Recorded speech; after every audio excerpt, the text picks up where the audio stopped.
بسم اللہ الرحمن الرحیم۔ السلام علیکم ناظرین امید ہے کہ آپ سب خیریت سے ہوں گے۔ ناظرین، آگے بڑھنے سے پہلے آپ سب سے گزارش ہے کہ ہمارے channel city of the truth کو سبسکرائب اور لائک کریں تاکہ آپ اصل حقائق سے آگاہ ہو سکیں اور ہماری حوصلہ افزائی ہو، اور ہم آپ کے لیے مزید اچھی اچھی ویڈیوز لے کر آئیں، اور کمنٹ میں اپنی قیمتی رائے کا اظہار کریں تاکہ ہم اپنی غلطیوں کی اصلاح کرتے رہیں۔ جب سے ہوش سنبھالا ہے، دنیا میں ایک عجیب سی کیفیت ہے۔ انسانیت عجیب و غریب سے مسائل میں الجھی ہوئی ہے۔ انسان اس قدر بے پناہ مسائل میں الجھا ہوا ہے کہ وہ چند لمحوں کا ہی سکون حاصل کرنے کے لیے مارا مارا پھر رہا ہے، لیکن اسے چند ایک لمحوں کا بھی سکون نصیب نہیں۔ انسان اپنی زندگی، جو کہ اس کائنات میں ایک انمول تحفہ ہے، سے اس قدر تنگ ہے کہ دنیا میں جگہ جگہ اس کا خاتمہ کر رہا ہے۔ حالانکہ آج کے جدید سائنسی دور میں انسان کے پاس ہر طرح کی بے پناہ سہولتیں موجود ہیں، لیکن پھر بھی انسان کی زندگی میں سکون نہیں۔ انسانوں کی یہ حالت مشترک ہے، بے چاہے کوئی غریب ہے یا امیر، چاہے کوئی کالا ہے یا گورا، چاہے کوئی سرد علاقے کا رہنے والا ہے یا گرم علاقوں کا، چاہے کسی کے پاس زیادہ سہولتیں ہیں یا کسی کے پاس کم، ہماری یہ حالت تقریباً ہر جگہ مشترک ہے۔ ہمارے سامنے ہے کہ ہمارے چھوٹے چھوٹے گھروں سے لے کر بڑے بڑے ملکوں کے بے پناہ مسائل، پریشانیاں، تکلیف اور دکھوں نے انسان کو اس قدر بے چین کر دیا ہے کہ وہ چند لمحوں کے سکون کو ترس رہا ہے۔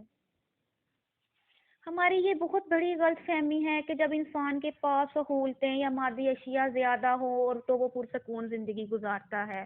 حالانکہ حقیقت یہ ہے کہ جس کے پاس یہ سب کچھ ہوتا ہے، وہ اس قدر زیادہ مسائل، پریشانیوں اور دکھوں میں الجھا ہوا ہوتا ہے۔ یا پھر جو انسان ہمیں بہت خوش دکھائی دیتا ہے، ہم سمجھتے ہیں کہ یہ پرسکون زندگی بسر کر رہا ہے، حالانکہ وہ جس قدر خوش دکھائی دیتا ہے اس سے کہیں زیادہ وہ اندر سے مسائل، پریشانیوں اور غموں سے دوچار ہوتا ہے۔ اگر ہم اس کے تھوڑے سے حالت زندگی دریافت کرنے کی کوشش کریں تو وہ اپنی دکھ بھری زندگی کی کہانی سنانا شروع کر دے گا۔ بہرحال ہماری یہ بے سکونی کی حالت ہمیں ہر قسم کے انسان میں نظر آئے گی۔ اب سوچنے اور غور کرنے کی بات ہے کہ آخر انسان کیوں اتنا بے چین، بے سکون اور پریشان ہے۔ اس کی بڑی وجہ انسان کا اپنے مقصد تخلیق سے دوری ہے۔ انسان کا اپنے مقصد سے دور ہٹ جانا ہی اسے تباہی کے دہانے پر لے جاتا ہے۔ دنیا میں جب کسی چیز کو اس کے اصل مقصد سے ہٹا کر اسے کسی دوسری طرف پھیر دیا جائے تو اس میں بے پناہ خرابیاں جنم لے لیتی ہیں۔ ایک چھوٹی سی مثال ہے یہ کہ ایک سلائی والی مشین ہے جس کو کپڑوں کی سلائی کرنے کے لیے بنایا گیا ہے، جس کو بنانے کا مقصد کپڑوں کی سلائی کرنا ہے۔ لہٰذا اگر ہم اس مشین سے کوئی ایسا کام لینے کی کوشش کریں کہ جو کہ اس کے بنانے کے مقصد کے خلاف ہے، تو نہ صرف یہ کہ وہ کام ٹھیک نہیں ہوگا بلکہ سلائی والی مشین میں بھی خرابیاں جنم لے لیں گی۔ اسی طرح انسان کو بھی کسی نے کسی خاص مقصد کے لیے بنایا ہے، لہٰذا انسان کا اپنی زندگی کے اصل مقصد سے دور ہو جانا ہی اس کی بڑی وجہ ہے کہ انسان کی زندگی آج کے جدید دور میں بھی بہت پریشان، ہار اور غم زدہ ہے۔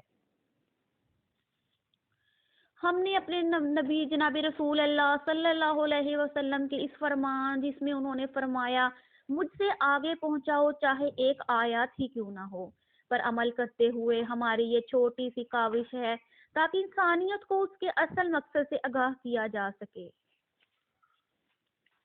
انسان اس خوبصورت دنیا میں قدم رکھتا ہے، اپنی ماں کے رحم سے جنم لیتا ہے، بچپن کی عمر آتی ہے، پھر جوانی کی عمر میں قدم رکھتا ہے، پھر ادھیڑ عمر بسر کرتا ہے، پھر بوڑھا ہو کر چلنے پھرنے کی ہمت سے بھی لاجواب ہو جاتا ہے، اور پھر آخر مر کر مٹی میں دفن ہو جاتا ہے۔ جیسے اکیلا دنیا میں آیا تھا، اسے اکیلے ہی اس دنیا سے چلے جانا ہے۔ ہماری زندگی کا کیا مقصد ہے؟ ہم کیوں دنیا میں آئے ہیں؟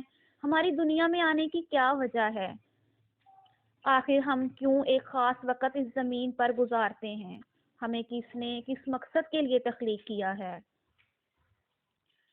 اس خوبصورت دنیا میں آنے کے بعد جب انسان شعور کی عمر کو پہنچتا ہے اور اس عقل و شعور کو گوا کر وہ صحیح استعمال میں لا کر اس خوبصورت دنیا، اس کے پرامن نظام، زمین کی گہرائیوں سے لے کر کائنات کی وسطوں میں غور و فکر کرے گا تو اسے ہر بنائی ہوئی چیز میں ایک خاص مقصد نظر آئے گا، اور وہ دیکھے گا کہ ہر چیز اپنے اپنے مقصد کو پورا کرنے میں لگی ہوئی ہے، جس کی وجہ سے اس کائنات کا نظام پرامن طور پر چل رہا ہے۔ جب انسان کی عقل یہاں تک پہنچے گی تو پھر اس کے ذہن میں یہ سوالات جنم لیں گے کہ جب ہر چیز کوئی نہ کوئی خاص مقصد کے لیے بنی ہے اور وہ اس مقصد کے مطابق چل رہی ہے، تو پھر انسان کی زندگی کا بھی تو کوئی نہ کوئی مقصد ضرور ہوگا۔ انسان کو بھی تو آخر کسی مقصد کے لیے اس دنیا میں بھیجا گیا ہے۔ انسان کی زندگی کا صرف یہی مقصد نہیں کہ بس کھا لیا اور پہن لیا۔ انسان سوچے گا کہ ضرور اور لازمی میری زندگی کا بھی کوئی خاص مقصد ہونا چاہیے، کیونکہ اس دنیا میں انسان کو اپنی برتری، فضیلت اور فوقیت دوسری تمام مخلوقات پر واضح نظر آئے گی۔ انسان دنیا میں دیکھے گا کہ زمین اور آسمان کی تمام چیزیں اس کے تابع کی گئی ہیں۔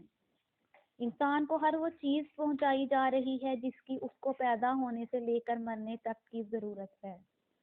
لہٰذا انسان سوچے گا کہ اس کائنات کو ایک بہت طاقتور ہستی ایک مربوط محکم نظام سے چلا رہی ہے، اور اس نے ہی انسان کو خاص مقصد کے لیے تخلیق کیا ہے، کیونکہ ہر بنانے والا اپنی بنائی ہوئی چیز کو کسی نہ کسی خاص مقصد کے لیے بناتا ہے۔ صاف ظاہر ہے کہ جب انسان کو اس کائنات کی ہر چیز با مقصد نظر آئے گی تو وہ یہ سوچنے پر مجبور ہوگا کہ آخر مجھے بھی با مقصد تخلیق کیا گیا ہے۔ باقی مخلوقات سے فضیلت و فوقیت رکھنے والی مخلوق انسان خود بخود ہی نہیں بن سکتی، جیسا کہ اس حقیقت کو قرآن مجید میں یوں بیان کیا گیا ہے: کیا وہ بغیر کسی چیز کے خود ہی تخلیق ہو گئے ہیں یا خود اپنے خالق ہیں؟ ناظرین، ہمارے channel city of the truth کو سبسکرائب اور شیئر کرنا مت بھولیں تاکہ اس پرفتن دور میں حق کے پیغام کو مزید آگے سے آگے پہنچایا جائے۔ اللہ تعالی ہم سب کا حامی و ناصر ہو، آمین۔